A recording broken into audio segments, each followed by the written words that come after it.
Hi, everyone.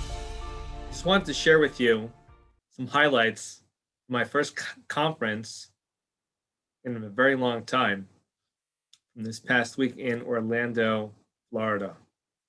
Traveled there with 30 other alumni from what used to be known as the JWRP, Jewish Women's Renaissance Project. For obvious reasons, that name had to be changed when their men's division was created and became a very significant part of their operation. So it's now called Momentum. And the Momentum organization is a very powerful organization.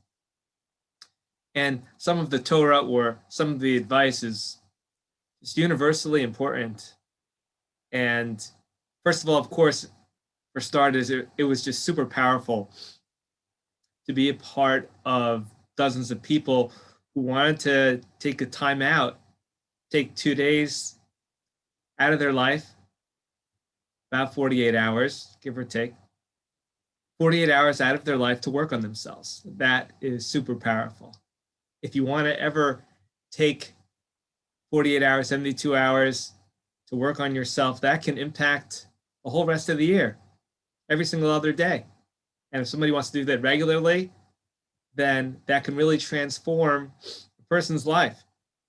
Somebody wants to take time out of their day in which they're not doing their to-do list, but they're just taking time out to reflect and to work on themselves. That can impact the rest of the day. So it's very powerful to be with people who have that level of seriousness.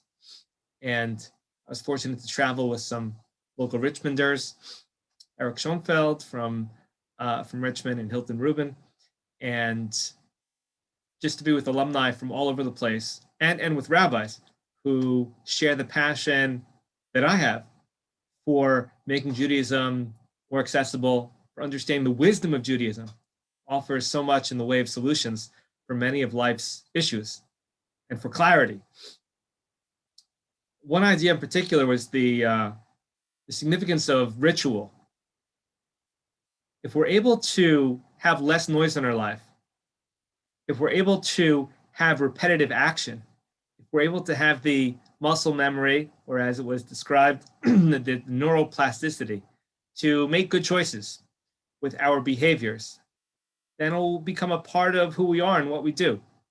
And if we're able to build on that and be intentional about that, then we can accomplish more with consistency than just trying to do everything possible all the time without such preparation.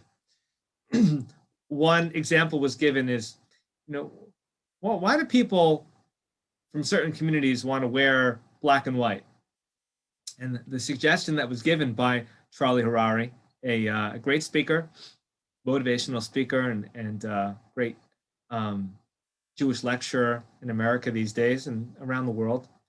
He said that one less decision they have to make allows them to focus on what's really important in life.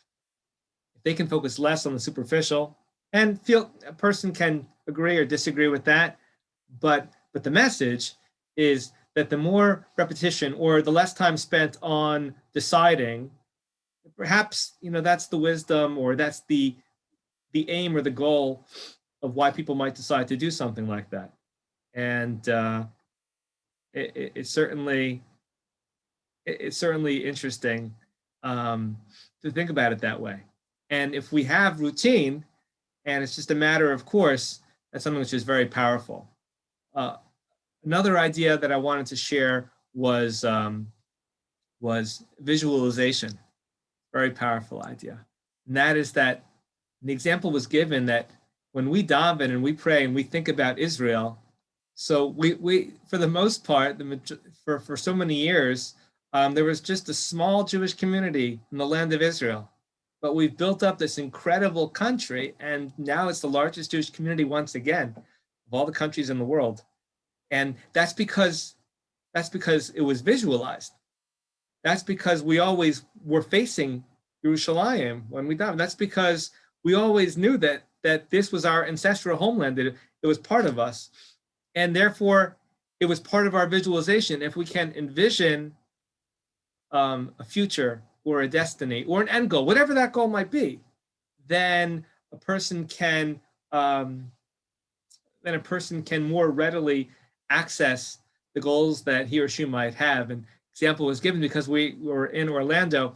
Apparently, Walt Disney's child was asked, such a shame that he couldn't be here in Orlando to see the opening of the park and to see it in its final state. And Walt Disney's son responded that he saw every single inch of Disney World. He had seen it all in his mind's eye, and visualization is so powerful in terms of trying to get where a person wants to go in life. And just one final idea to share, which is the idea that the path of discomfort, not always, I want to qualify that, but the path of discomfort is often the path to greatness. Comfort can often be the enemy of progress and success. And Chazal tell us that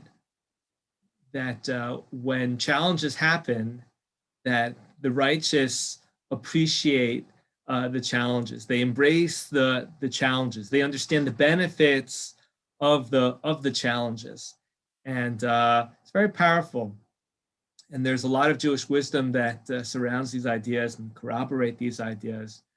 Feel free to reach out to me for more examples. And I want to wish everybody a great Shabbos and hope to see you as soon as possible. And looking forward to getting together more and more as things open up here in the Richmond area, in case numbers go down. And please reach out and let's try to get together sooner rather than later, as much as possible. Have a great Shabbos. All the best.